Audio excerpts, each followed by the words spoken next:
Arrêtez-vous un instant. Respirez. À quand remonte la dernière fois que vous avez pensé à vous-même? Pas à votre travail, pas à ce que les autres attendent de vous, juste à vous. La vérité est dure.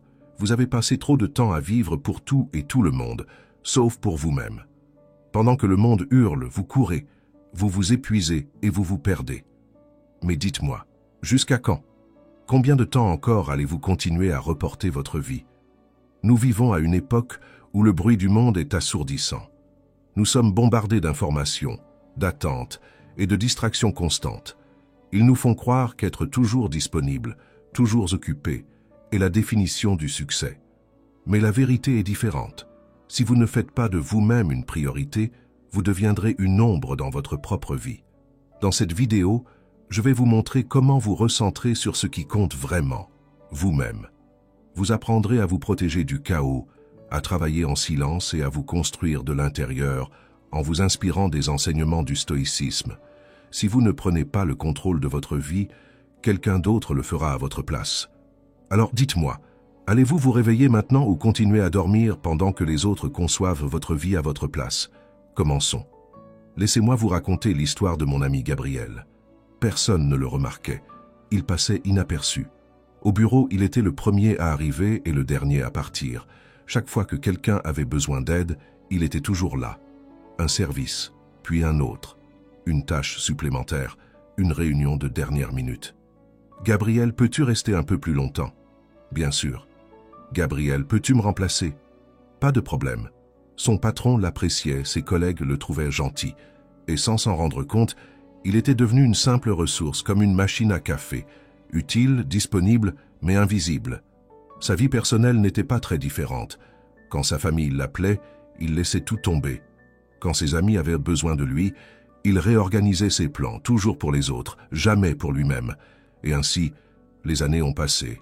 Pas une, pas deux. Plus de 10 ans, sans jamais dire non. Mais l'addition est arrivée, car quand on vit pour tout le monde, on se perd soi-même. Un jour, en pleine énième réunion sans fin, il a ressenti une vive douleur à la poitrine, un avertissement silencieux de son corps. Au début, il l'a ignoré. Après tout, il y avait des choses plus urgentes à faire, mais la douleur est revenue, puis encore, jusqu'à ce qu'un après-midi, assis à son bureau, sa vision se brouille et que tout devienne noir. Il s'est réveillé à l'hôpital. Stress, anxiété, épuisement extrême. Le médecin a été direct. Si vous continuez comme ça, votre corps vous fera payer ce que votre esprit ignore. Et c'est là qu'il a compris. Il avait passé toute sa vie à exister pour les autres, mais jamais pour lui-même. Lorsqu'il est sorti de l'hôpital, quelque chose a changé en lui. Ce n'était pas instantané, pas magique, mais c'était réel. Il s'est regardé dans le miroir et pour la première fois depuis des années, s'est posé la question qu'il fuyait. Et si au lieu d'être disponible pour tout le monde, je l'étais pour moi? Ce soir-là, alors qu'il traînait sans but sur Internet, il est tombé sur une vidéo qui a attiré son attention. Elle portait sur le stoïcisme. Il n'en avait jamais entendu parler. Il a cliqué sur « Lecture ». Dans la vidéo, on mentionnait une citation de Marc Aurèle. « La vie d'un homme est ce que ses pensées en font ». Il est resté silencieux. Il a rembobiné la vidéo et a réécouté la citation. Et il a eu l'impression que ces mots lui étaient destinés, parce qu'à cet instant précis, il a trouvé la réponse qu'il avait évitée pendant des années. Sa vie était le fruit de ses pensées. Il avait cru qu'il devait être utile aux autres, que sa valeur dépendait de ce qu'il donnait, et non de ce qu'il était. Mais maintenant, il comprenait. Sa vie n'avait pas à tourner autour des attentes des autres. À partir de ce jour, Gabriel a commencé à appliquer les principes stoïciens. Au début, c'était difficile. Quand il a dit non pour la première fois, son patron a fait la grimace. Quand il a arrêté de répondre aux messages professionnels après les heures de travail, ses collègues l'ont critiqué. Quand il s'est mis en premier, certains l'ont traité d'égoïste. Mais pour la première fois de sa vie, il s'en fichait, parce qu'il avait réalisé une chose qui allait changer sa vie pour toujours. Si vous ne faites pas de vous-même une priorité, vous serez l'option de tout le monde, sauf la vôtre. Aujourd'hui, sa vie est différente. Il travaille encore, oui, mais à son rythme. Il aide encore les autres, mais sans se négliger. Il s'est fait passer en premier et ce faisant, il a découvert quelque chose d'intéressant. Quand on est bien avec soi-même, on peut donner plus sans se détruire au passage. Cette histoire ne concerne pas seulement Gabriel. C'est l'histoire de milliers de personnes qui ont oublié quelque chose de fondamental. Leur vie leur appartient. Alors maintenant, je vous pose la question. Combien de fois avez-vous dit oui quand vous vouliez dire non? Combien de fois vous êtes-vous mis en deuxième position par peur de décevoir les autres? Si cette histoire vous parle, restez avec moi, car dans cette vidéo, nous allons briser ce schéma de pensée. Aujourd'hui, vous allez apprendre à faire de vous-même une priorité, à vous protéger du chaos et à prendre le contrôle de votre vie. Parce que, mon ami, personne ne le fera pour vous. Avant de continuer, si vous trouvez de la valeur dans ce contenu, envisagez de vous abonner et de devenir membre exclusif pour accéder à des avantages uniques. Et dites-nous en commentaire, avez-vous l'habitude de vous mettre en premier ou finissez-vous toujours par reléguer vos besoins au second plan? Ou tapez simplement « stoïcien de cœur ». Nous voulons grandir avec vous. Votre esprit est piraté. Imaginez que vous vous réveillez le matin et, avant même que votre cerveau ne se mette en marche, vous êtes déjà en train de faire défiler votre téléphone. Notifications, messages, infos inutiles, vidéos courtes dont vous ne vous souvenez même pas. 5 minutes passent, puis 10, et avant que vous ne vous en rendiez compte, vous avez déjà gaspillé une demi-heure de votre journée à regarder des mèmes de chats et des potins de célébrités. Et ce n'est pas seulement le matin. Tout au long de la journée, chaque fois que vous avez une seconde de libre, vous sortez votre téléphone. Quand vous mangez, quand vous marchez, même quand vous allez aux toilettes, vous ne pouvez pas rester seul avec vous-même, ne serait-ce qu'un instant. Mon ami, je déteste être celui qui vous le dit, mais votre esprit a été piraté. Votre attention est comme une tarte, et le monde entier veut une part. Les réseaux sociaux, les infos, les pubs, les algorithmes, tout le monde est à table, couteau et fourchette à la main, prêt à prendre sa part. Ils se fichent qu'il ne vous reste plus rien. Ils ne veulent pas que vous soyez concentrés. Ils ne veulent pas que vous travailliez sur vos objectifs. Ils ne veulent pas que vous construisiez la vie que vous désirez vraiment. Ils veulent juste que vous continuiez à servir plus, encore et encore, jusqu'à ce qu'il ne reste plus rien de vous. Ils veulent que vous soyez distrait, que vous consommiez, que vous soyez accro. Épictète l'a dit il y a des siècles, si quelqu'un essayait de livrer votre corps à un étranger, vous seriez furieux. Et pourtant, vous livrez votre esprit à quiconque passe, en le laissant vous manipuler. Et le pire, c'est que vous ne vous en rendez même pas compte parce que vous pensez que ce n'est pas si grave, que c'est moi qui contrôle. Mais dites-moi, à quand remonte la dernière fois où vous êtes resté toute une journée sans consulter votre téléphone? À quand remonte la dernière fois où vous vous êtes assis pour travailler sur quelque chose d'important sans ressentir l'envie de vérifier une notification toutes les 2 minutes? Non, bien sûr que non. Vous n'êtes pas aux commandes. Eux le sont. Et pendant que votre attention est éparpillée dans 1000 directions, votre vie, elle, reste exactement la même. Mais ne vous inquiétez pas, ce n'est pas entièrement votre faute. Le neuroscientifique Andrew Huberman explique que la dopamine travaille contre nous. Chaque notification, chaque vidéo courte, chaque info sans intérêt que vous consommez active les mêmes circuits cérébraux qu'une addiction. Et comme pour toute addiction, vous perdez le contrôle. Le problème, c'est que votre cerveau s'habitue à la gratification instantanée. Plus vous recevez rapidement une récompense, plus il est difficile de vous concentrer sur des tâches qui demandent un effort. Vous avez déjà essayé de lire, de travailler ou d'apprendre quelque chose de nouveau pour finalement vous rendre compte que vous vérifiez votre téléphone sans même y penser? C'est comme ça qu'ils vous volent votre contrôle. Ce n'est pas que vous manquez de discipline, c'est qu'on vous a entraîné à ne pas pouvoir maintenir votre attention sur ce qui compte vraiment. Alors, vous voulez des résultats dans votre vie? Vous voulez vous concentrer sur vous-même. Vous devez reprendre votre esprit en main. Détendez-vous. Ce n'est pas si terrible que ça en a l'air. Premièrement, mettez en place des barrières. Faites un dopamine détox. Je ne dis pas que vous devez jeter votre téléphone par la fenêtre, mais faites en sorte qu'il travaille pour vous et non contre vous. Coupez les notifications inutiles. Utilisez des applications qui bloquent les réseaux sociaux à certains moments de la journée. Ne dites pas qu'il n'y a pas de solution, il en existe, et elles sont gratuites. Si vous ne les utilisez pas, c'est que vous ne voulez pas changer. Deuxièmement, activez le mode avion mentalement. Ne touchez pas à votre téléphone en vous levant ou avant de vous coucher. La première et la dernière heure de votre journée doivent vous appartenir, pas à un algorithme. Utilisez ce temps pour faire quelque chose qui vous rapproche vraiment de vos objectifs. Vous entraîner, écrire, planifier, apprendre. Et troisièmement, reprenez le contrôle avec une question stoïcienne. Chaque fois que vous allez ouvrir une application, faites une pause et demandez-vous « Est-ce que cela me sert ou est-ce que ça me distrait ?» Si la réponse est « ça me distrait », vous savez déjà ce que vous devez faire. Rappelez-vous, soit vous vous contrôlez, soit vous êtes contrôlé. Parce qu'au final, la concentration est ce qui sépare ceux qui réalisent leurs objectifs de ceux qui ne font que rêver.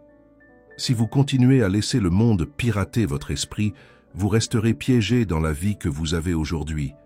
Mais si vous reprenez le contrôle, si vous maîtrisez votre attention, alors vous commencerez enfin à travailler sur la seule chose qui compte vraiment, vous-même. 2. Vous perdez votre temps sans vous en rendre compte. Dites-moi la vérité, mon ami. Combien de fois avez-vous dit « je n'ai pas le temps » au cours de la semaine passée? Combien de fois vous êtes-vous convaincu que votre vie est trop chargée pour faire du sport, lire, apprendre quelque chose de nouveau ou commencer ce projet dont vous rêvez? Maintenant, dites-moi autre chose. Combien de fois avez-vous ouvert TikTok juste pour 5 minutes et vous êtes-vous retrouvé 1 heure plus tard à regarder des vidéos de chiens qui dansent? Combien de fois avez-vous ouvert YouTube sans but précis pour finir par regarder un documentaire sur une tribu perdue qui n'a rien à voir avec ce que vous étiez censé faire? Non, bien sûr que non, le problème n'est pas que vous n'avez pas le temps. Le problème, c'est que vous le donnez sans même vous en rendre compte. Marc Aurèle l'a clairement dit, le temps est comme un fleuve. Si vous le laissez couler sans y mettre de sens, vous ne pourrez plus le récupérer. Et il ne faisait pas que le dire, il l'appliquait. Malgré le fait d'être l'empereur de Rome, avec toutes les responsabilités que cela impliquait, il trouvait tout de même le temps d'écrire, de réfléchir et de renforcer son esprit. Il ne perdait pas une seconde pour des choses qui n'apportaient pas de valeur à sa vie. Pour lui, chaque jour était une opportunité d'amélioration personnelle, parce qu'il comprenait une vérité que beaucoup ont du mal à accepter. Le temps ne s'arrête pas, il n'attend pas, et il ne revient pas. Et voici la réalité brutale. Notre société est perdue. Nous ne sommes pas comme Marc Aurèle. Une étude de l'Université de Californie a analysé la façon dont les travailleurs gèrent leur temps et a découvert un fait alarmant. En moyenne, les gens gaspillent 3 heures par jour en distractions inutiles. 3 heures complètes. Où passe tout ce temps? Pas dans des tâches importantes, bien sûr que non. Il est gaspillé en vérification compulsive de téléphone, en saut entre différents onglets de navigateur ou en discussion sans intérêt. Si vous cumulez, ça fait plus de 1000 heures par an complètement perdues. Quel gâchis! Pensez-y, vous auriez pu apprendre une langue entière, lire des dizaines de livres ou monter une entreprise de zéro. Mais non, la plupart des gens ne se rendent même pas compte que le temps leur file entre les doigts. Et quand ils regardent en arrière, ils se demandent pourquoi leur vie est toujours la même. Si vous voulez accomplir quelque chose dans la vie, vous devez prendre le contrôle de votre temps une bonne fois pour toutes et vous concentrer uniquement sur vous-même. Maintenant, imaginez que vous décidiez d'apprendre le web design parce que vous savez que maîtriser cette compétence vous ouvrira de nouvelles opportunités. Ça pourrait vous permettre de travailler à votre compte et, qui sait, peut-être même de lancer votre propre entreprise. Vous commencez motivé, vous trouvez un excellent cours, vous vous inscrivez. Et c'est là que ça se complique. Vous terminez votre travail épuisé, vous rentrez à la maison, vous pensez à commencer le cours, mais vous décidez d'abord de vous reposer un peu. Vous prenez votre téléphone, regardez quelques vidéos, vous vous distraitez, et avant de vous en rendre compte, la soirée est terminée. Un autre jour sans avancer. C'est là qu'il vous faut une vraie stratégie pour arrêter de perdre du temps et commencer à l'exploiter pleinement. Avant de vous coucher, notez 3 tâches clés pour le lendemain. Pas une liste interminable de choses impossibles, juste 3. Regardez la première leçon du cours, faire un exercice pratique et étudier des exemples de design. Si vous réalisez ces 3 tâches, la journée en aura valu la peine. Quand vient le moment de vous y mettre, évitez de tomber dans le piège du « j'ai besoin de motivation ». Utilisez la règle des 5 minutes. Ouvrez le cours et dites-vous « je ne fais que 5 minutes ». Et si je veux arrêter après, j'arrête. Mais vous connaissez déjà le truc. Une fois lancé, l'élan vous portera. Pour éviter les distractions, appliquez la méthode du Pomodoro stoïcien. Travaillez 25 minutes sans interruption, puis faites une pause de 5 minutes. Pas de « je vais juste regarder un message ». Vous créez un vrai bloc de concentration. Et quand vous aurez fini, vous sentirez que vous avez réellement avancé. Non seulement vous avez appris quelque chose de nouveau, mais vous avez aussi fait un véritable pas vers votre futur. Maintenant, dites-moi, comment allez-vous investir votre temps aujourd'hui? Écrivez-le dans les commentaires. Sur quoi allez-vous vous concentrer à partir de maintenant pour cesser de le gaspiller?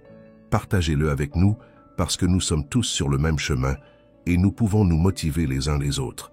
Et continuez à regarder car la suite pourrait changer votre vision des choses. Si vous commencez aujourd'hui, dans un an, vous vous remercierez d'avoir pris cette décision. Mais si vous continuez à reporter, eh bien, dans un an, vous serez toujours au même point. C'est votre choix.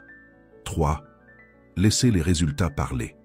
Dans une petite pièce éclairée seulement par la faible lumière qui entre par la fenêtre, un homme travaillait en silence.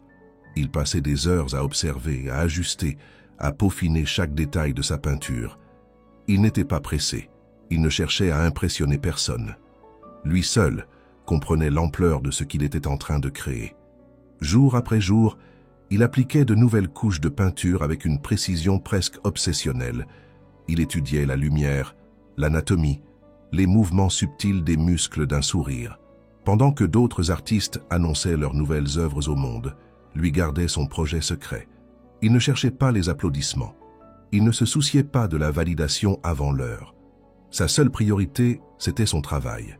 Les semaines ont passé, puis les mois, puis les années. 4 ans plus tard, le chef-d'œuvre était prêt. Un sourire énigmatique, un arrière-plan flou, une technique révolutionnaire.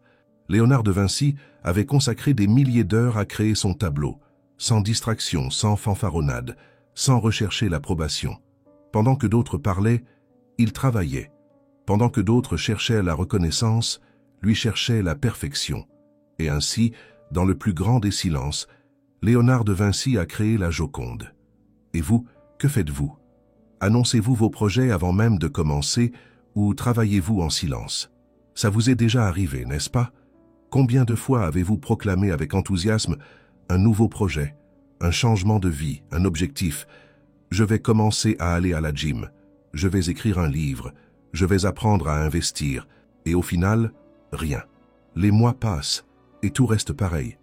Mais si je vous dis que ce n'est pas un manque de discipline, mais que votre esprit vous a joué un tour, oui, vous m'avez bien compris, il y a une raison à cela. Chaque fois que vous dites à quelqu'un vos projets, votre cerveau libère de la dopamine. Vous savez ce que c'est, non? C'est la même substance qui s'active quand vous accomplissez réellement quelque chose. Autrement dit, en parlant de ce que vous allez faire, votre esprit croit déjà avoir progressé, et la motivation s'envole avant même le premier pas. C'est pour ça que la plupart des gens parlent de leurs objectifs, mais ne les atteignent jamais. Leur satisfaction provient de la reconnaissance, pas du progrès réel. Mais savez-vous qui n'est pas tombé dans ce piège? Épictète. Lui-même disait « Ne te vante pas de ce que tu vas faire, fais-le et laisse-le se voir ». C'est ainsi qu'il vivait. Il ne cherchait pas la validation extérieure. Il n'annonçait pas ses plans.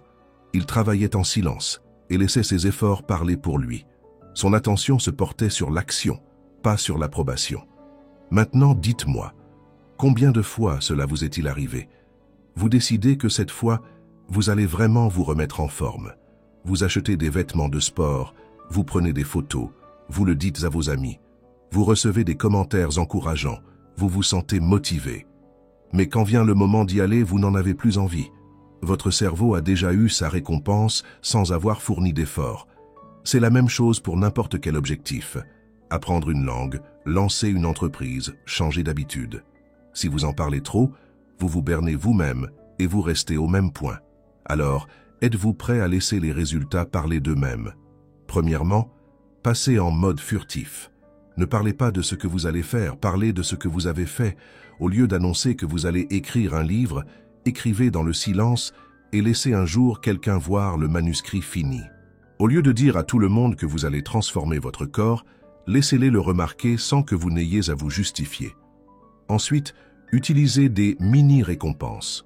C'est normal de vouloir de la motivation en chemin, mais trouvez des gratifications privées. Célébrez intérieurement quand vous tenez une semaine de discipline, quand vous faites avancer votre projet. La satisfaction de voir un vrai progrès vaut plus que des applaudissements vides. Enfin, faites le test du miroir. Avant de chercher une validation extérieure, regardez-vous et demandez « Ai-je vraiment avancé aujourd'hui ?» Si la réponse est oui, vous n'avez besoin de personne d'autre pour le savoir. Si la réponse est non, alors la seule chose à faire, c'est d'agir, pas de parler. Mon ami, au bout du compte, il n'existe que 2 chemins, parler ou faire. Cessez de dire au monde vos plans. Travaillez dur, concentrez-vous sur vous-même, et les résultats viendront. 4. Entourez-vous de géants. Imaginez que votre réussite dans la vie dépende à 95% des gens avec qui vous passez le plus de temps. Ça paraît extrême, n'est-ce pas? Eh bien, une étude de l'université de Harvard l'a prouvé. Votre cercle social est l'un des facteurs les plus déterminants pour réussir. Et si on y réfléchit, ce n'est pas si surprenant. Visualisez ceci. Si vos amis ne parlent que de la mauvaise tournure des choses, du drame de la semaine et de l'injustice de la vie, il n'est qu'une question de temps avant que vous ne deveniez le champion du pessimisme. Et ce n'est pas de la magie, c'est de la science. Notre cerveau adapte sa façon de penser à ce qu'il entend le plus souvent. Et si les gens qui vous entourent n'ont jamais essayé de sortir de leur zone de confort, qu'est-ce qui va vous arriver? Sénèque le savait bien. Nous devenons ceux avec qui nous nous associons. Maintenant, imaginez Sénèque dans la Rome antique, entouré de gens qui ne pensaient qu'aux fêtes, qui dépensaient leur argent sans compter et qui trouvaient sans cesse des excuses pour ne pas travailler leur esprit. Pensez-vous qu'il serait devenu le grand philosophe que nous connaissons aujourd'hui? Non, bien sûr que non. Les personnes qui nous entourent nous façonnent, pour le meilleur ou pour le pire. Le conférencier motivant Daniel Habib le dit simplement « Entourez-vous de géants spirituels, pas de nains mentaux. » Et non, il ne s'agit pas de taille physique, mais de grandeur d'esprit. Être avec des gens qui ont une vision, de l'ambition et l'envie de s'améliorer va changer votre vie. Des gens qui vous défient, qui vous inspirent, qui vous poussent à être meilleur. Au contraire, être entouré de gens qui n'ont ni objectif, ni curiosité, ni désir de grandir, c'est comme s'attacher un rocher autour du cou en essayant de nager. Maintenant, mettez-vous dans cette situation. Vous avez décidé d'améliorer votre vie, vous avez des objectifs clairs et vous voulez avancer. Mais à chaque fois que vous essayez de changer, votre entourage vous freine. Vous dites que vous allez commencer une routine de sport et ils vous répondent « N'en fais pas trop, la vie est faite pour en profiter ». Vous parlez d'un projet et ils disent « Ne te fais pas d'illusions, ça ne marchera pas ». Au final, leur négativité s'infiltre dans votre esprit et vous commencez à douter de vous-même. Mais ne vous inquiétez pas, il ne s'agit pas de fuir et de remplacer tous vos amis du jour au lendemain. Il s'agit de prendre conscience de qui influence votre vie et de comment vous pouvez commencer à vous entourer de meilleures influences. Si vous voulez grandir, vous devez filtrer votre environnement. Observez qui vous inspire, qui vous motive, qui vous fait réfléchir au-delà de l'ordinaire. Passez plus de temps avec ces personnes. Vous n'avez personne comme ça autour de vous? Trouvez-les. Rejoignez des communautés, participez à des événements. Entourez-vous de gens qui sont déjà là où vous voulez être. Et si vous ne pouvez pas le faire en personne, commencez par consommer leur contenu. Vous devez aussi apprendre à dire non. Non aux engagements avec des personnes qui vous pompent votre énergie. Non aux conversations qui ne vous apportent rien. Non aux habitudes qui vous éloignent de vos objectifs. Chaque fois que vous dites oui à quelque chose qui ne vous aide pas à grandir, vous dites non à votre propre progrès. Et si vous ressentez en ce moment que vous n'avez pas un environnement positif, commencez par vous créer un cercle virtuel. Entourez-vous de livres, de podcasts, de contenus de qualité. Apprenez des esprits les plus brillants du monde, même si vous ne les connaissez pas en personne. Parce que si vous remplissez votre tête d'idées grandioses, tôt ou tard, vous commencerez à penser en grand, vous aussi. Réfléchissez. Si vous passez du temps avec des gens qui vont à la salle de sport, tôt ou tard, vous aurez envie de vous améliorer physiquement. Si vous traînez avec des entrepreneurs, vous commencerez à apprendre le business sans même vous en rendre compte. Si vous vous entourez de gens qui lisent et s'éduquent, vous finirez par absorber leurs connaissances. Votre environnement façonne vos habitudes, et vos habitudes façonnent votre futur. Alors, dites-moi, vos amis vous rapprochent-ils de la personne que vous voulez devenir, ou vous en éloignent-ils? Parce que s'ils ne vous élèvent pas, il y a de fortes chances qu'il vous tire vers le bas. N'attendez pas que les autres changent avant de commencer à vous concentrer sur vous-même.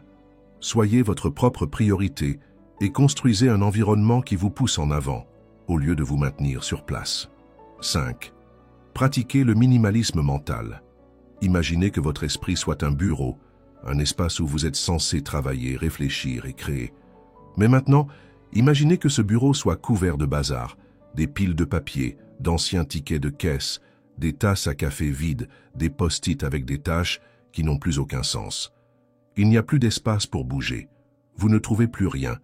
Et, pire que tout, vous vous sentez dépassé avant même de commencer à travailler. C'est exactement ainsi que fonctionne votre esprit quand il est surchargé d'informations inutiles. Chaque fois que vous consommez des nouvelles alarmistes, des plaintes sur les réseaux sociaux, des commérages sans intérêt, bam, un papier de plus sur votre bureau mental. Crash! Une nouvelle pile de désordre émotionnel qui prend de la place. Plop! Une nouvelle inquiétude dans votre tête qui ne vous appartient même pas. Et puis vous vous demandez pourquoi vous n'arrivez pas à vous concentrer sur ce qui compte vraiment. Mon ami, ta tête ressemble à un bureau après un ouragan, et tu ne t'en rends même pas compte. Le problème, c'est que tu ne réalises pas combien de bruit tu laisses entrer. Tu penses que suivre chaque scandale politique, chaque crise mondiale et chaque débat sur les réseaux sociaux te rend plus informé, plus conscient, plus intelligent. Mais soyons honnêtes, est-ce que ça t'aide vraiment? Ou est-ce que tu te bourres l'esprit de soucis que tu ne peux pas résoudre, tout en négligeant la seule chose que tu peux contrôler, ta propre vie? Épictète l'avait bien compris. La richesse ne consiste pas à posséder beaucoup de choses, mais à avoir peu de désirs. La personne la plus riche n'est pas celle qui a le plus, mais celle qui a le moins besoin. Et ça ne s'applique pas qu'aux biens matériels, ça s'applique aussi à ton esprit. Plus tu accumules de désirs inutiles, plus tu crées de bruit dans ta tête. Et plus il y a de bruit, moins tu as d'espace pour te concentrer sur toi-même. Imaginez ceci, vous vous réveillez le matin et, sans réfléchir, votre téléphone est déjà dans votre main. Vous ouvrez X ou Twitter, et la première chose que vous voyez, c'est une dispute politique enflammée.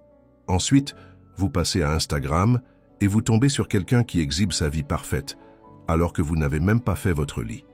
Puis vous regardez les actualités, en lisant des histoires de crises économiques, de guerres et de problèmes qui ne se produisent même pas dans votre pays. Sans vous en rendre compte, toute cette négativité s'accumule dans votre esprit. Anxiété, frustration, l'impression que le monde est hors de contrôle. Mais en réalité, la seule chose qui est hors de contrôle, c'est votre attention. Parce que pendant que vous vous noyez dans des infos inutiles, vous ignorez ce qu'il y a de plus important, votre propre vie. C'est exactement ce qui est arrivé à Matt D'Avella, un créateur de contenu qui a réalisé qu'il passait trop de temps à consommer les informations et que ça lui volait sa paix d'esprit. Alors il a décidé de faire quelque chose d'extrême. Une année entière sans regarder les infos. Rien. Pas de télévision, pas de journaux, pas de réseaux sociaux. Même sa femme n'avait pas le droit de lui dire la moindre nouvelle. Le résultat? Surprenant. Son anxiété a diminué, sa concentration s'est améliorée et il avait plus de temps pour lui et ses projets. Et le plus intéressant, c'est qu'à la fin de l'expérience, il a réalisé que les vraies infos importantes lui parvenaient toujours d'une manière ou d'une autre. Il n'a rien raté de crucial. Vous voyez, vous n'avez pas besoin d'être hyper connecté pour rester informé. Alors, comment pouvez-vous commencer à désencombrer votre bureau mental et à reprendre le contrôle? Premièrement, appliquez la règle des 3 filtres. Avant de vous inquiéter de quelque chose, posez-vous ces 3 questions. Est-ce que cela m'affecte directement? Puis-je faire quelque chose à ce sujet? Est-ce important dans ma vie? Si la réponse aux 3 est non, laissez tomber. Ne remplissez pas votre tête de choses qui ne font que drainer votre énergie sans rien vous apporter en retour. La plupart des préoccupations des gens ne leur appartiennent même pas. Elles sont imposées par un environnement surstimulé. Deuxièmement, si vous voulez vraiment retrouver votre concentration, arrêtez de consommer des infos tout le temps. Vous n'avez pas besoin de connaître chaque scandale politique, ni chaque tragédie mondiale dès qu'elle se produit. Votre esprit n'est pas conçu pour absorber toute la misère du monde sans se briser. Et si quelque chose de vraiment important arrive, croyez-moi, vous finirez par l'apprendre. Troisièmement, entourez-vous d'informations de qualité. Au lieu de remplir votre esprit de nouvelles toxiques et de ragots inutiles, demandez-vous Comment puis-je investir ce temps? Peut-être en lisant des livres qui vous apprennent vraiment quelque chose, en apprenant de nouvelles compétences ou en travaillant sur des projets personnels. Rappelez-vous, un esprit clair mène à une vie claire. Maintenant, dites-moi, combien de désordre mental traînez-vous depuis tout ce temps? Parce que tant que vous n'aurez pas fait le ménage dans votre tête, vous ne pourrez pas vous concentrer sur la seule chose qui importe vraiment, vous-même. 6. Ça vous met mal à l'aise? Alors vous êtes sur la bonne voie. Dites-moi la vérité. À quand remonte la dernière fois que vous avez fait quelque chose qui vous a vraiment mis mal à l'aise? Je ne parle pas de changer de série Netflix ou de tester un nouveau plat au resto. Je parle de quelque chose qui vous a vraiment poussé hors de votre zone de confort. À quand remonte la dernière fois où vous avez parlé en public alors que vous aviez les mains qui tremblaient, ou que vous vous êtes levé à 5 heures du matin pour bosser sur ce qui compte vraiment, ou que vous avez décidé d'affronter quelque chose qui vous fait peur au lieu de le fuir? Parce que voici la vérité. Si vous ne faites pas de choses qui vous mettent mal à l'aise, vous ne grandirez jamais. La plupart des gens pensent que l'inconfort est un signe d'alerte, comme un panneau stop au milieu de la route. Mais en réalité, c'est une boussole qui pointe directement vers votre croissance. Chaque moment de doute, chaque obstacle, chaque tension est le signe que vous avancez vers quelque chose de plus grand. Si vous ne ressentez jamais cet inconfort, mon ami, ce n'est pas que vous êtes sur la bonne voie, c'est que vous n'avez même pas commencé à marcher.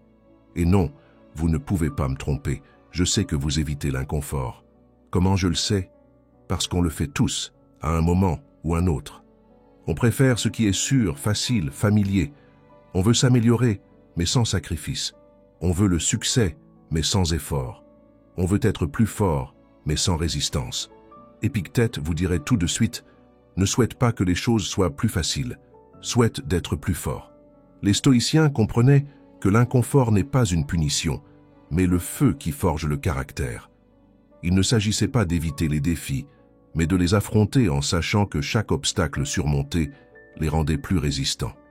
Parce que le problème, ce n'est pas que la vie est dure, c'est que vous attendez qu'elle devienne facile avant de passer à l'action. Et ça n'arrivera jamais. Regardez David Blaine, l'illusionniste. Quand il a décidé de battre le record du monde d'apnée, il n'était pas un super-héros. Il n'avait pas de capacité surnaturelle. Il a simplement entraîné son corps et son esprit jusqu'à pouvoir tenir 17 minutes sans oxygène. 17 minutes. Maintenant, dites-moi si ce n'est pas affronter l'inconfort de face. Vous savez ce qu'il a fait? Jour après jour, il a poussé son corps à la limite. Il a appris à ignorer l'urgence de la panique, à contrôler son rythme cardiaque, à supporter l'insupportable. Et après une souffrance immense, il a réussi. Il n'était pas né avec cette capacité, il l'a construite. Et vous pouvez en faire autant. Vous savez pourquoi? Parce que la science nous le dit. La neuroscientifique Wendy Suzuki l'explique clairement. Quand vous faites face à l'inconfort, votre cerveau change. De nouvelles connexions neuronales se forment. Les circuits de la résilience se renforcent. Vous devenez plus fort et plus résistant. Vous vous programmez littéralement pour être meilleur. Mais si vous évitez toujours l'effort, si vous choisissez toujours le chemin le plus facile, vous entraînez votre esprit à abandonner avant même de commencer. Alors, êtes-vous prêt à commencer à utiliser l'inconfort à votre avantage? Pensez-y. Chaque jour, vous avez 2 options.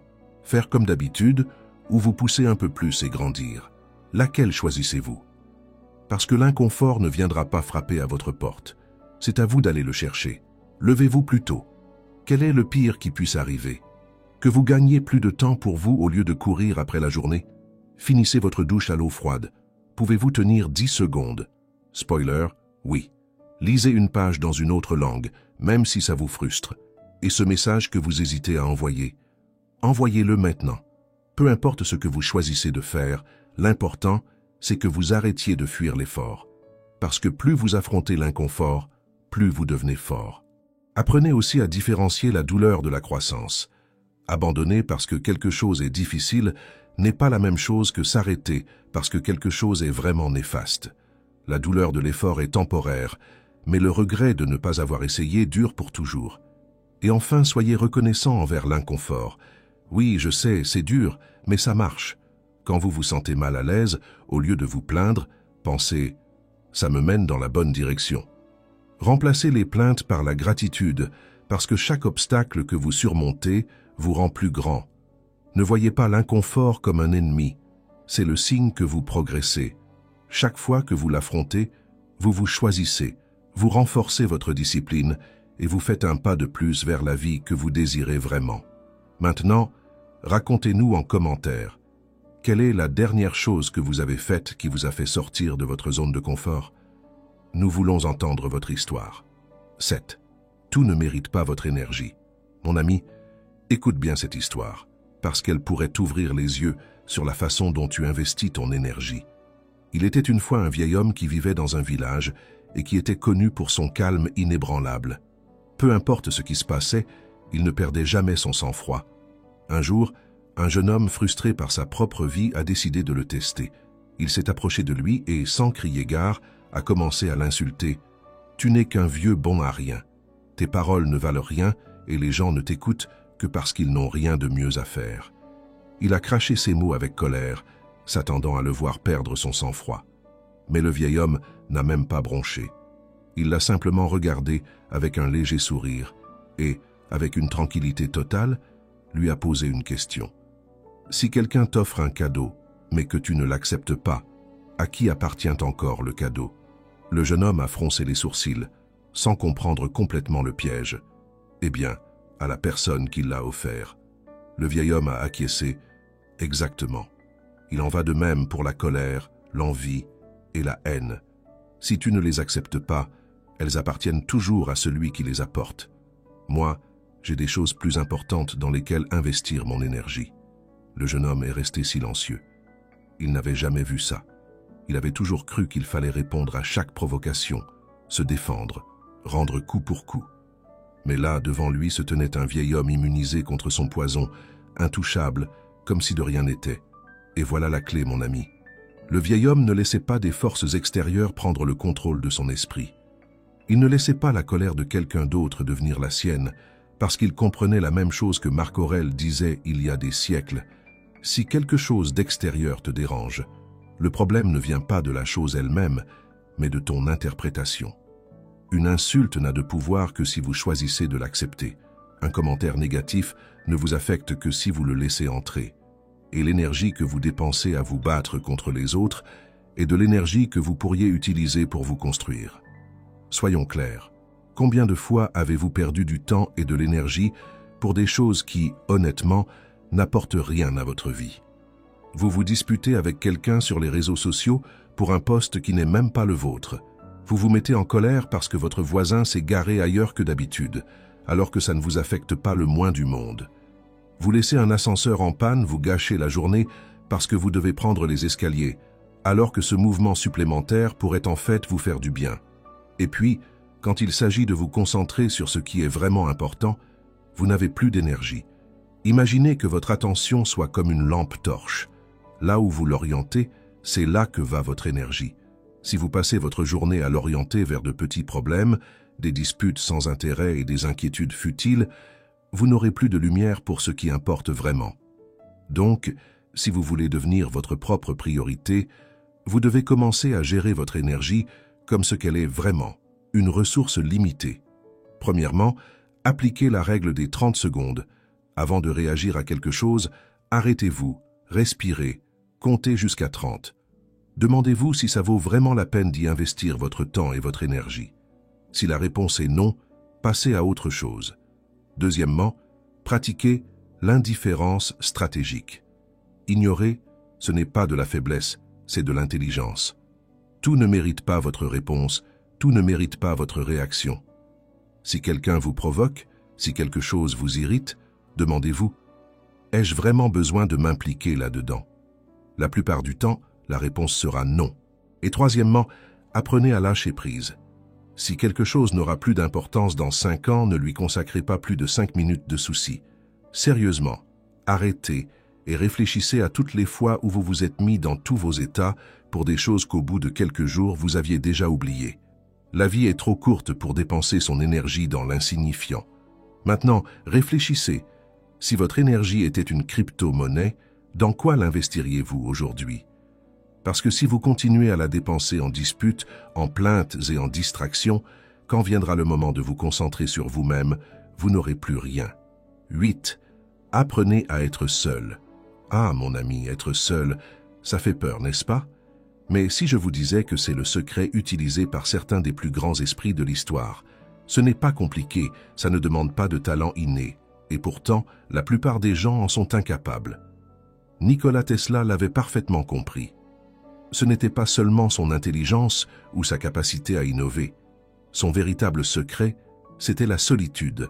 Il passait des heures et des heures en introspection profonde, sans distraction, sans bruit extérieur.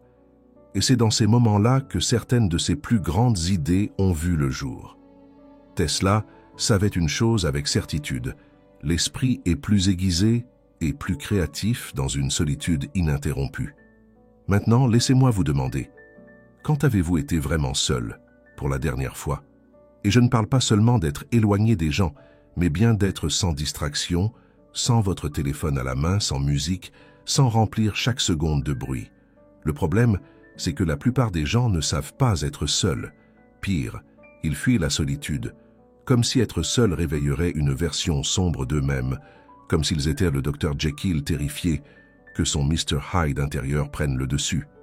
Mais la vérité, c'est qu'il n'y a pas de monstre en vous. Il n'y a que des parties de vous-même que vous avez évitées et qu'il est peut-être temps de mettre en lumière. Réfléchissez. Si vous n'aimez pas votre propre compagnie, comment voulez-vous que les autres l'aiment? Les stoïciens l'avaient compris depuis des siècles. Sénèque était clair. Rien n'est plus puissant qu'un esprit qui compte sur lui-même. Qu'est-ce qu'il voulait dire? Que si vous avez constamment besoin de la validation des autres, si vous ne supportez pas le silence, si vous avez peur de faire face à vos propres pensées, alors vous n'êtes pas libre. Vous êtes prisonnier de la distraction. Et ce n'est pas une exagération. Une étude de l'Université de Virginie l'a prouvé de la manière la plus brutale possible. Ils ont réuni un groupe de personnes dans une pièce et leur ont donné 2 choix. Rester en silence, complètement seuls avec leurs pensées pendant 15 minutes, ou se faire administrer des décharges électriques. Le résultat va vous choquer. La plupart des gens ont choisi de recevoir des chocs électriques plutôt que de rester seuls avec leur propre esprit. Ça vous semble impossible à croire. Laissez-moi vous demander quelque chose. Qu'auriez-vous choisi, vous? Réfléchissez. Aujourd'hui, la solitude est perçue comme quelque chose de négatif. Vous allez au restaurant et vous voyez quelqu'un manger seul. Qu'est-ce que la plupart des gens pensent? Pauvre gars, il n'a pas d'amis. Mais qu'en est-il s'il apprécie simplement sa propre compagnie sans avoir besoin d'une validation extérieure? Et s'il se sentait complet sans dépendre de personne d'autre? Si vous n'apprenez pas à être seul, vous ne serez jamais votre priorité. Vous attendrez toujours l'approbation des autres, un message, une notification, un bruit extérieur. Et le pire, c'est que plus vous fuyez la solitude, plus vous en aurez peur. Alors voici ce que vous pouvez faire dès aujourd'hui. Essayez une journée de silence. Consacrez toute une journée à vous-même, libérez de toute distraction extérieure. Coupez les notifications, laissez vos écouteurs à la maison, allez vous promener sans rien pour vous distraire. Si vous ne l'avez jamais fait, préparez-vous. Ça risque d'être inconfortable au début. Et si vous voulez un défi plus grand, faites quelque chose seul exprès. Allez au cinéma tout seul, asseyez-vous à un café et partez en petit voyage sans personne. Faites attention à ce que vous ressentez. Au début, ça peut paraître étrange, mais vous savez quoi? Une fois que vous apprendrez à être seul, vous aurez plus de mal à être entouré.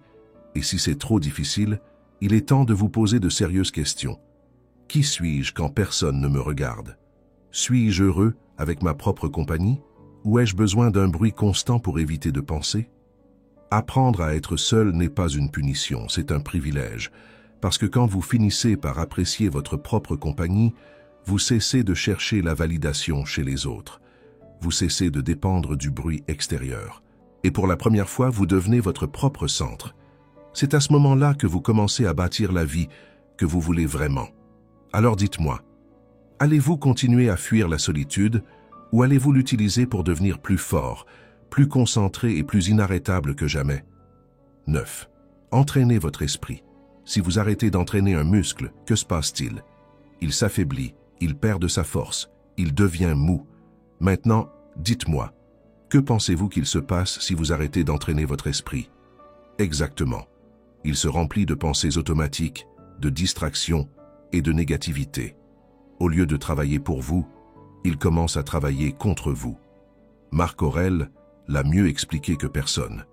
Votre esprit s'adapte à ce que vous pensez habituellement. Telles sont vos pensées. Telle sera votre vie. Et il ne disait pas ça comme une théorie, il l'appliquait chaque jour. Pendant que d'autres empereurs étaient consumés par la colère, la vanité ou la peur du pouvoir lui entraînaient son esprit comme un guerrier aiguise son épée. Chaque matin, il écrivait dans son journal, renforçant les idées qu'il voulait voir gouverner son esprit, la patience, l'autodiscipline, la clarté. Avant de prendre une décision, il se demandait s'il agissait par impulsion ou par raison. Et quand la pression de gouverner un empire menaçait de le submerger, il retournait à l'essentiel. Je ne peux contrôler que mes pensées et mes actions, rien d'autre. Il n'attendait pas que son esprit soit fort par nature, il l'entraînait au quotidien. Et si l'homme le plus puissant du monde en avait besoin, dites-moi, pourquoi pensez-vous que vous n'en auriez pas besoin? Et je vous dis ça parce que je l'ai vécu moi-même. Pendant longtemps, je mettais les autres en priorité. Si quelqu'un me demandait quelque chose, je laissais tout tomber pour l'aider. Si je recevais un message, je répondais immédiatement, même si j'étais en pleine tâche importante. Je me suis toujours mis en retrait. Et laissez-moi vous dire, mon ami, ça m'a coûté cher. Aujourd'hui, je suis en train d'entraîner mon esprit à me concentrer sur moi-même. Et honnêtement, ce n'est pas facile. Je me fixe de petits défis. Si ma sœur m'envoie un message alors que je suis concentré, je ne réponds pas tout de suite. J'attends 10 minutes. Je continue à faire mes affaires sans interruption. Et ne croyez pas que je ne ressens pas l'envie de vérifier ou que je ne me sens pas coupable de ne pas répondre.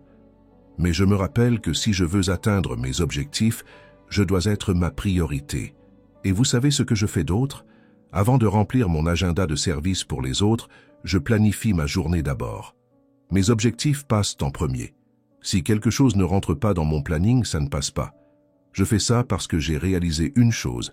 Si vous n'entraînez pas votre esprit, vous perdrez votre concentration. Et comme je ne veux pas que ça vous arrive, je vais vous donner quelques conseils. Premièrement, créez un mantra qui vous rappelle que vous êtes votre priorité. Ça peut être quelque chose d'aussi simple que « mon temps est précieux » ou « si je ne prends pas soin de moi, personne ne le fera ». Écrivez-le et répétez-le chaque matin.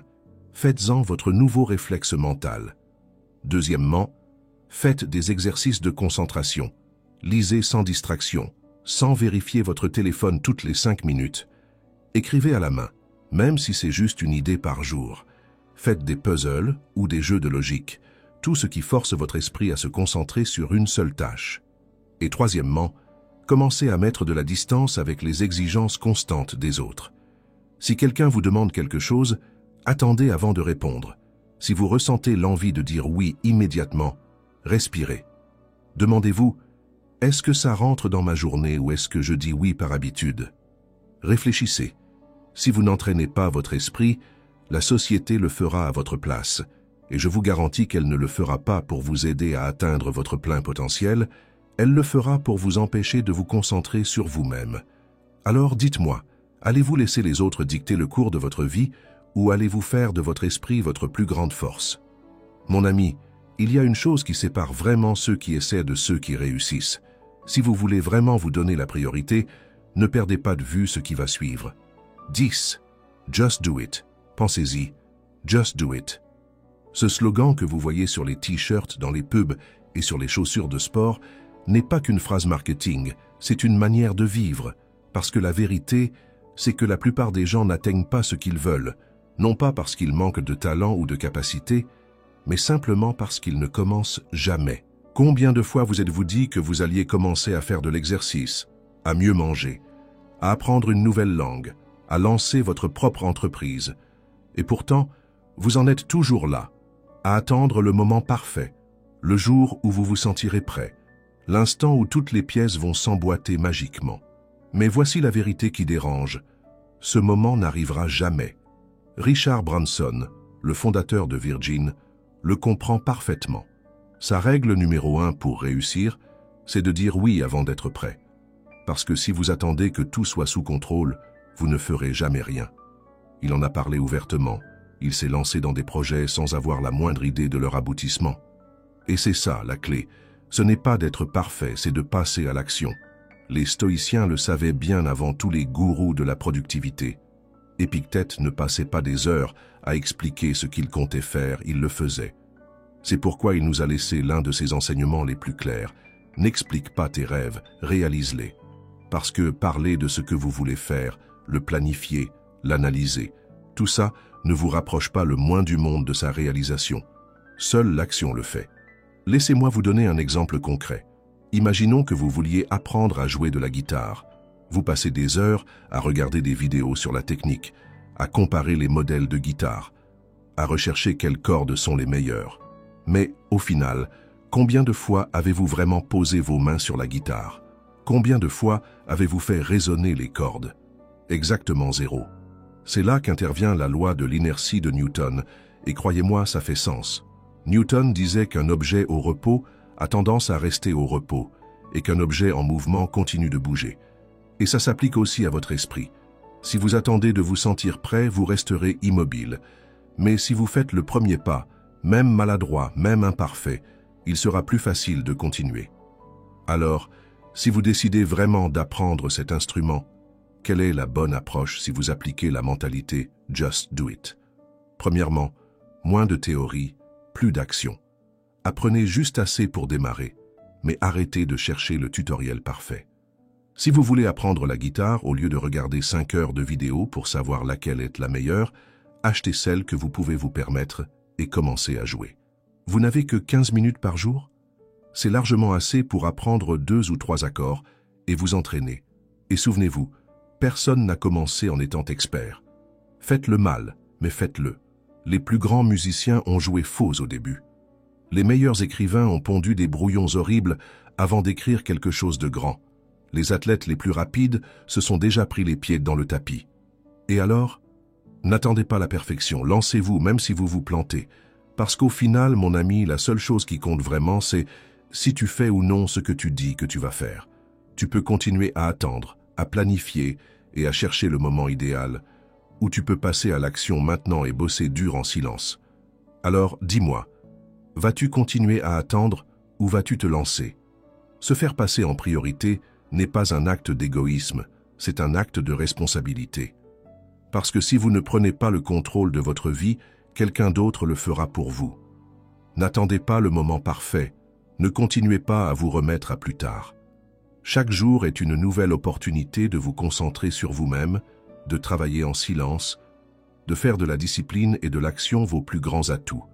Il ne s'agit pas de se précipiter, mais d'avancer, de se construire à chaque petite décision, à chaque effort répété, à chaque distraction que vous choisissez d'ignorer. Parce que la vie ne récompense pas ceux qui y pensent, elle récompense ceux qui agissent. Si vous êtes arrivé jusqu'ici, écrivez en commentaire « Je vais me concentrer uniquement sur moi-même ». Ainsi je saurai qui sont les vrais guerriers stoïciens qui sont restés jusqu'à la fin. N'oubliez pas de vous abonner, d'activer la cloche de notification et de mettre un like à cette vidéo pour ne pas rater ce qui va suivre. Je vous invite aussi à jeter un œil à notre playlist qui s'affiche à l'écran.